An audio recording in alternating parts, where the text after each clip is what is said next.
अवसाद क्या है और क्यों पैदा होता है?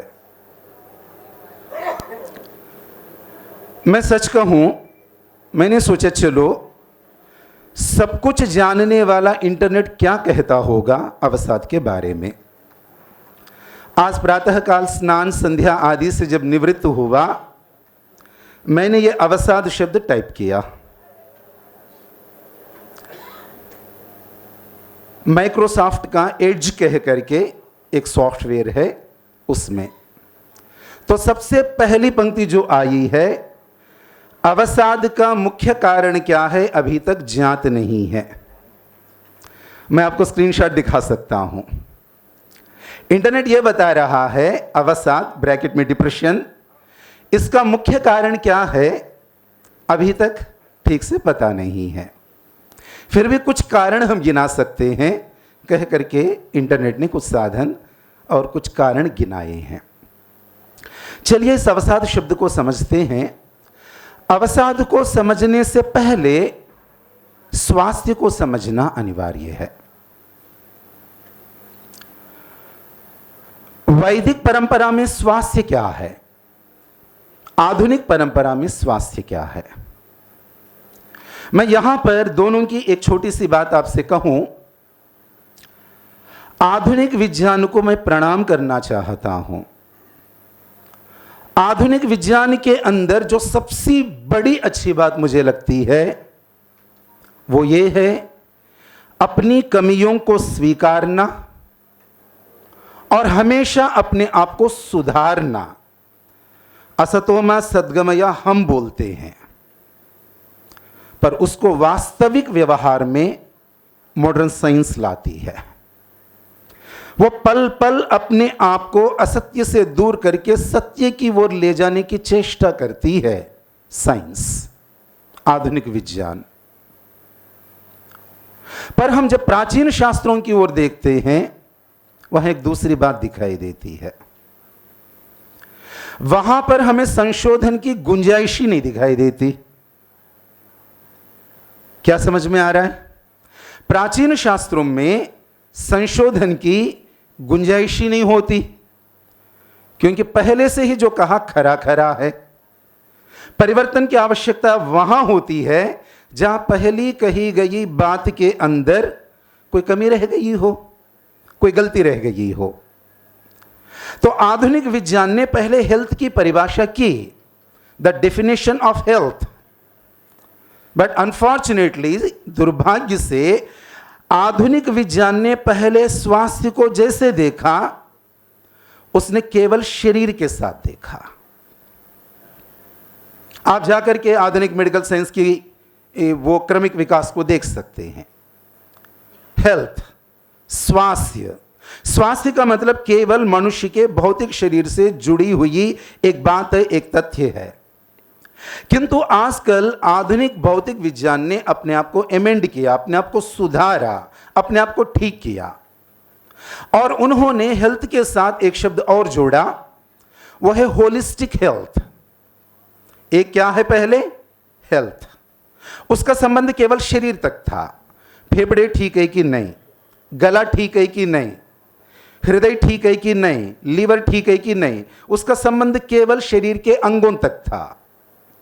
किंतु आगे साइंस को यह पता चला, इससे मनुष्य का जीवन पूर्णतः चलने वाला नहीं है, इसके पीछे और कुछ कारण काम कर रहे हैं। तब जाकर के उन्होंने अपने हेल्थ शब्द को बदला और हेल्थ से पहले एक शब्द और जोड़ दिया, वह है होलिस्टिक हेल्थ।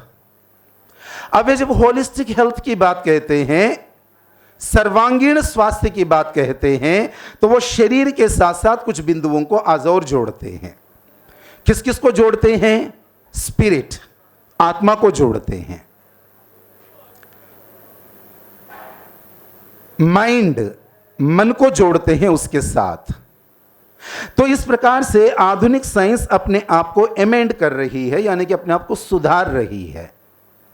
पर उसी समय मेरे मन में यह इच्छा उठती है, प्राचीन आयुर्वेद शास्त्र ने, प्राचीन शास्त्रों ने स्वास्थ्य की क्या परिभाषा की? विषय गंभीर है, जैसे संचालक महोदय जी ने कहा, समय कम है, पूर्णतः न्याय नहीं कर पाएंगे, किंतु जितनी बिंदुओं का स्पर्श कर पाएंगे करने का प्रयास करते हैं।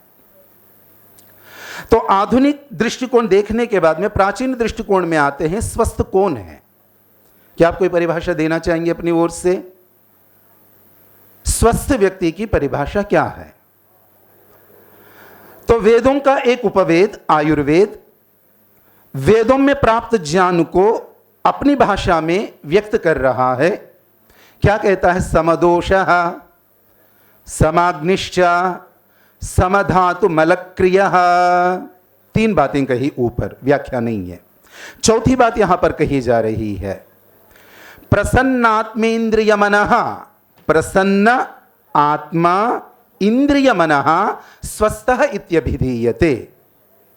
जब प्राचीन शास्त्रों ने, वैदिक वांग्मय ने स्वस्थ शब्द की परिभाषा दी, उन्होंने शरीर को तो देखा ही देखा, शरीर के अंदर जो वात पित्त कफ है, जो 3 दोष है वो सम होने चाहिए।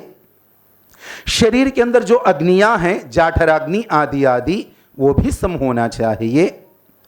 समधातु मलक्रियाः, शरीर के अंदर जो अष्टधातु है वे भी सम होने चाहिए।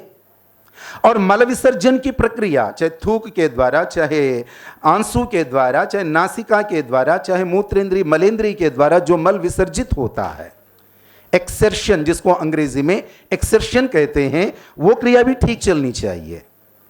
मैं कितना बढ़िया खाता हूं इसका तो महत्व है, पर मेरा खाया हुआ मल बनने के बाद में कितना बढ़िया बाहर निकल जाता है, इसका भी बराबर महत्व है। तो समधातु मलक्रिया, शरीर के बारे में इतनी बातें कहने के बाद में आयुर्वेद शास्त्र ने बड़े स्पष्ट शब्दों में कहा। क्या कहा? प्रसन्न आत्मा, प्रसन्नेन्द्रियः, प्रसन्न मनः। जब आत्मा, इंद्रियां और मन प्रसन्न होंगे, उसके अंदर खुशी होगी, उसके अंदर एक उत्साह होगा, तो उसे स्वस्थ कहते हैं। मेरा स्टूल टेस्ट हो जाए, मेरा ब्लड टेस्ट हो जाए, मेरे शरीर के अंग प्रत्यंगों के जितने प्रकार के परीक्षण और निरीक्षण हो सकते हैं, आधुनिक मेडिकल साइंस के अनुसार वो सारे के सारे हो जाए, और यदि मेरी रिपोर्ट 100% सही आ जाए, तो साइंस ये कह सकती है ही इज मेडिकली हेल्दी, मैं मेडिकली हेल्दी हूं। किंतु जब देखो मुझे ठीक से नींद नहीं आती, मेरे हृदय के अंदर जलन है, दूसरों को देख करके ईर्ष्या से जल जाता हूं, प्रसन्न व्यक्ति को देख करके प्रसन्न नहीं हो पाता, दुखी होता हूं, दुखी व्यक्ति को देख करके दुखी नहीं हो पाता, खुश हो जाता हूं, तो भी मैं स्वस्थ हूं क्या? होलिस्टिक हेल्थ कहता है आप स्वस्थ नहीं हो। वैदिक चिंतन, वैदिक जीवन पद्धति यह कहती है आप स्वस्थ नहीं हो। स्वस्थ होने के लिए और एक पैरामीटर जोड़ा गया है, इंद्रियां प्रसन्न होनी चाहिए, इंद्रियों में चपलता नहीं होनी चाहिए। इंद्रियों को बकरा बकरी नहीं बनाओ। बकरे की आदत है पेट भर के खाना खिलाओ, 2 मिनट के बाद में फिर उसके पास खाने की वस्तु ले जाओ, वो बकरा फिर खाएगा। तो वैदिक जीवन पद्धति यह कहती है स्वास्थ्य के अंदर प्रसन्नता एक अनिवार्य अंग है। पर हम धीरे धीरे देख रहे हैं द ग्राफ ऑफ हैप्पीनेस, प्रसन्नता का जो ग्राफ है वो डिक्लाइंड हो रही है।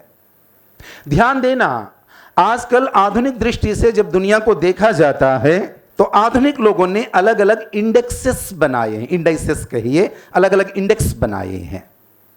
जीडीपी का इंडेक्स, इस दुनिया में सबसे ज्यादा अमीर देश कौन सा है, सकल घरेलू उत्पादन सबसे बड़ी मात्रा में हो रहा है।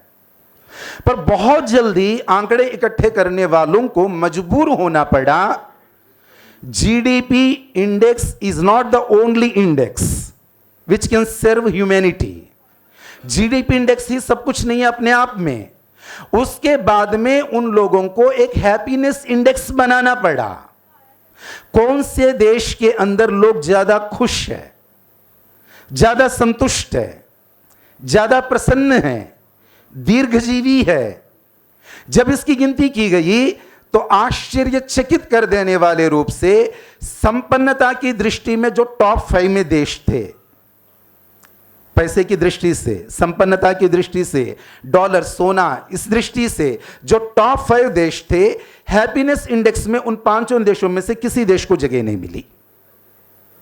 वो कहते हैं इनके पास पैसा है पर खुशी नहीं है, और जिनके पास बहुत खुशी हमें दिखाई दे रही है, उनके पास बहुत ज्यादा पैसा हो ऐसा अनिवार्य नहीं है।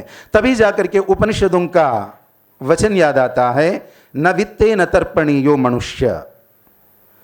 आधुनिक दिनचर्या ने हमें वित्त के पीछे भगाया। आधुनिक दिनचर्या ने हमें क्या किया? हमें वित्त के पीछे जगाया, हमें लगाया, भगाया वित्त के पीछे। प्राचीन जीवन पद्धति यह कहती है, न वित्तेन तर्पणीयः मनुष्यः। मनुष्य कभी वित्त से तृप्त नहीं हो सकता। वित्त माने वित्त मंत्री। वित्त मंत्री तेल को संभालते होंगे क्या? Finance minister. फाइनेंस के द्वारा मनुष्य भीतर से कभी तृप्त नहीं हो सकता। मनुष्य का मन वो बकरा है, उसे जितना भी तृप्त करने की खिला करके कोशिश करो, वो तृप्त नहीं होता, घास दिखते ही फिर भागेगा। इसलिए एक दूसरा सूत्र हमारे शास्त्रों के अंदर मिलता है, मन की असलियत को जब तक हम समझेंगे नहीं, तब तक तृप्ति की पराकाष्ठा, प्रसन्नता की पराकाष्ठा आ नहीं सकती।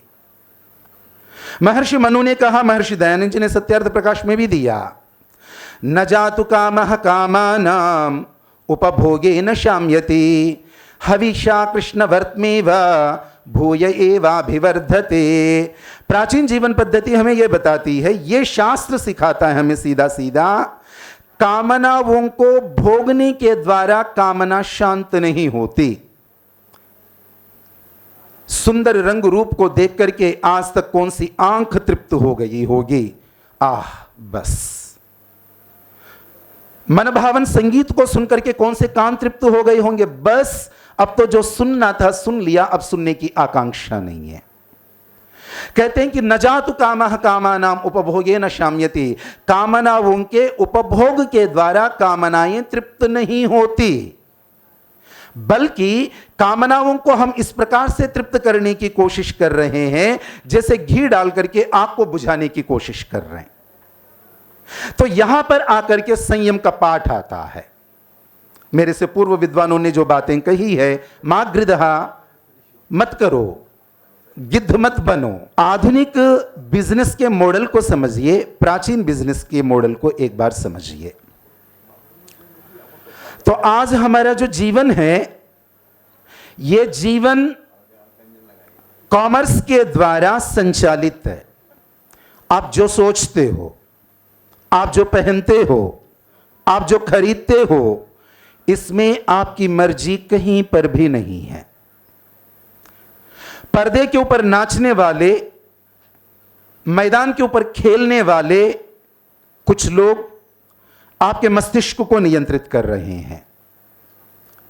अपरिग्रह जो हमारे वैदिक जीवन का एक केंद्रीय अंग था, अपग्रह को तिलांजलि दिलवाया जाता है। यदि आप नहीं खरीदोगे, परिग्रह माने इकट्ठा करना, अपरिग्रह माने इकट्ठा नहीं करना।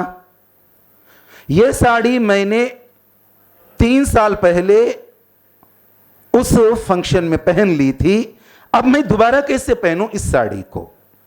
यह सोच आपकी नहीं है, यह सोच कॉमर्स की है, यह सोच एक इंडस्ट्री की है, यह सोच एक बिजनेस की है।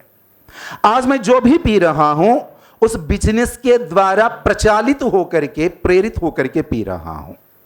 हम परिग्रह की ओर धकेले जा रहे हैं, और परिग्रह में जब स्पर्धा बढ़ती है, तब जाकर के हमारे जीवन में अवसाद बढ़ता है।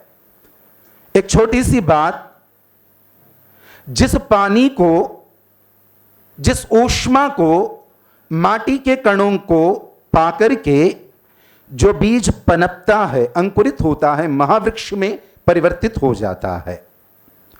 किंतु यदि वही बीज खराब है, यदि खराब है, उसी पानी को, अमृत देने वाले उसी पानी को पाकर बीज पनपता नहीं, सड़ता है। हमारा मन भी एक बीज के समान है। यदि हम इस मनोरूपी बीज को स्वस्थ रखेंगे वैदिक जीवन पद्धति के द्वारा, थोड़े बहुत यम नियमों के द्वारा, थोड़े बहुत संयम के द्वारा, उपयाम गृहीतोऽसि यमानाम समूह यामः यामश्च उपयामश्च उपयामः, यम नियमों के द्वारा जीवन की खुशियां उपगृहीत है, वो बटोरे जाती है। इवन परमात्मा को भी हम बटोर सकते हैं। ये हमारी वैदिक जीवन शैली है। तो हम अपने मन को यदि स्वस्थ बीज के अंदर परिवर्तित करेंगे किंचित तपस्या, किंचित साधना के द्वारा, तो परमेश्वर के द्वारा रचित दुनिया के ऐश्वर्यों को पा करके वो बीज पनपेगा, दुनिया को खुशहाली देगा। यदि हम अपने बीज को माने मनरूपी बीज को विकृत कर लेते हैं तो परमेश्वर के द्वारा स्थापित उन्हीं नेचुरल रिसोर्सेस को पा करके भी हमारा मन सड़ेगा पर पनपेगा नहीं। आज अवसाद कुछ भी नहीं है, मन की सड़ांध है। हमारा मन सड़ता जा रहा है। थोड़ी सी करवट लेंगे, वेदों की ओर थोड़ा सा मुड़ेंगे, अपनी जीवनचर्या में थोड़ी सी सादगी लेकर के आएंगे, एक अंधी दौड़ से किंचित बाहर आने का प्रयास करेंगे, जीवन सच में प्रसन्न आत्मा इंद्रिय मनः बन जाएगा। हम वास्तव में स्वस्थ कहलाएंगे।